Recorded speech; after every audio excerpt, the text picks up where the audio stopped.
ازيكم عاملين ايه؟ من كام يوم دخلت واحده الصيدليه تقول لي يا دكتور من فضلك عايزه حاجه لالتهابات البشره. طبعا لما بصيت على البشره عندها البشره مش طبيعيه، تحس انها محروقه ملسوعه حساسيه. الجلد تحسه مشدود قوي، لونه احمر وغامق، احمر وغامق. وكان تحس كده وكأن الشعرات الدمويه باينه على الوش تحت الجلد، وده كان شيء ملحوظ جدا. فلما سألتها قلت لها هو ايه اللي حصل او انت استخدمتي ايه، يعني ايه اللي وصلك للمرحله دي؟ قالت لي يا دكتور انا جبت خلطه تفتيح البشره اللي موجوده بيعلنوا عنها او بيتكلموا عنها على صفحات النت كلها، ولما استخدمتها مره في التانية في التالتة وصلت للمرحله دي، وللاسف مفيش نتيجه. طبعا كان الواضح برضو ان البشره زي ما قلت لكم لونها غامق، وكان في عدم تجانس في لون البشره. طيب مبدئيا كده يا جماعه، الناس اللي بتدور على حاجات تفتيح البشرة في خلطات بتتعمل ماشي، ممكن بتكون بتجيب مع ناس مفعول ومع ناس تانية بيحصل مشاكل لسبب معين جدا. مش كل بشرة زي التانية، وممكن تكون عندك حساسية من نوع كريم تيجي تحطيه انت على وشك او زميلتك تحطها على وشه ما يحصلش اي مشكلة، تيجي انت تحطي المواضيع تقلب والتهابات شديدة تصل لحد الحروق. ولكن المشكلة الأهم والمشكلة الأخطر في نوع من أنواع الكريمات معروف جدا في كل الصيدليات، هسيب لكم صورته على الفيديو على الشاشة دلوقتي، اسمه بيتاديرم كريم أو أي كريم بيحتوي على كورتيزون، والكريم ده بيتضاف للخلطات. طيب فين المشكلة؟ بمنتهى البساطة يا جماعة، الكريم ده عبارة عن كورتيزون صافي.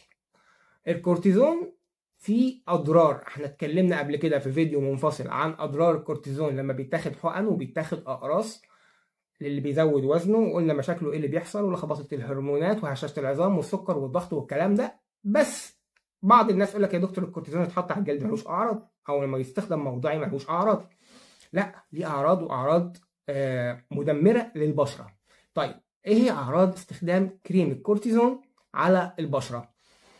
مبدئيا كده انت هتقول لي يا دكتور طب لما هو كريم والشركه منزلاه، طب منزلاه ليه لما هو ليه اضرار؟ الشركات يا جماعه بتنزل كريمات الكورتيزون، اتكلمي على فكره على النوع اللي انا اتكلمت عنه وعلى انواع تانية بتحتوي على كورتيزون او اي نوع بيحتوي على كورتيزون. الحاجات دي بيبقى لها استخدام طبي محدد وليها استخدامات جلديه طبعا محدش يقدر يقول ملهاش، ولكن بيبقى تحت اشراف طبيب. ما ينفعش نعمل بيه خلطه ونبلط بيه وشنا كله وننتظر نتائج مرضيه. الكورتيزون لما بيتحط على البشرة هو ليه أعراض جانبية، أولهم إن هو بيعمل ترقق في الجلد. إيه هو ترقق الجلد؟ إن تلاقي المريض داخلك تحس إن الجلد كده خفيف خالص ومشدود جامد قوي، وتلاقي الشعيرات الدموية باينة تحت الجلد، وطبعا دي حاجة بتدمر نفسية كتير من البنات، إن تلاقي وشها كله عبارة عن مخطط كده شعيرات دموية.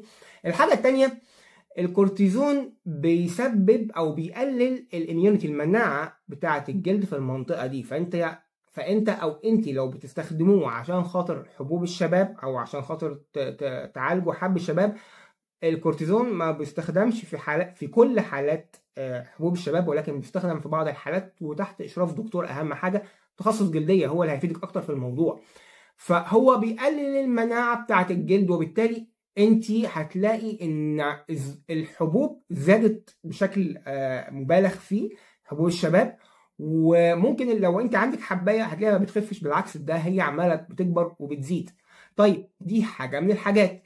الحاجه التانيه عشان برضو لقيت بوست على فيسبوك عمال يلف والناس بعتهولي يقول لك احلى كريم لتفتيح البشره، وحاطين نفس صوره الكريم اللي انا بتكلم عنه. الكريم ده مش بتاع تفتيح بشره يا جماعه، الكريم ده كورتيزون صافي، وبالتالي اللي احب اقوله لك ان هو بيغمق لون البشره، وان هو بيعمل عدم تجانس في لون البشره، فتلاقي البشره او وشك مبطش لونين، لون فاتح لون غامق. ودي مشكله كتير، ناس كتيره اصلا بتدور على علاج ليها وبيصرفوا عليها الافات الجنيهات عشان خاطر يعالجوا الموضوع ده. طيب في نقطه تانية مهمه برضو مش كتير من الناس بتاخد بالها منها، الكورتيزون على البشرة بيسبب زيادة في نمو الشعر. طبعا انت كبنت بتحاولي تقللي ظهور الشعر في البشرة، لكن لما تلاقي بدأ يظهر لك شعر في وشك كله بشكل مبالغ فيه، برضو شيء مش ظريف، واكيد انت مش هتحبي الكلام ده يحصل معاك. فمن فضلكم يا جماعه مش اي حاجه نشوفها على النت نقوم واخدينها ومجربينها من نفسنا. لو حابه حاجه لتفتيح البشره ممكن تلجئي للحاجات الطبيعيه، على الاقل هيبقى ضررها مش زي ضرر المركبات الكيميائيه.